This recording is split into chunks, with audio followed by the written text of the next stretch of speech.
Hi everyone, welcome back. So in this video, I'm gonna share with you how to change Fibonacci colors in MetaTrader 5. So just follow me and follow the steps. It's so easy and simple. So first of all, open your MetaTrader 5 and let's add our Fibonacci.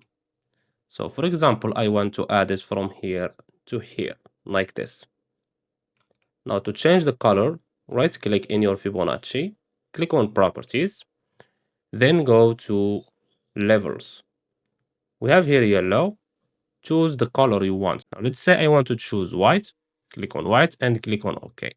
Now, as you can see, the colors has been changed. If you want to change this red color, right click, Properties, go to Common, and we have here Style. You can choose also another color, for example, yellow. Now this color will be yellow. So let's click on OK. And as you can see, the color has been changed. And that's it. So I hope you found this video helpful.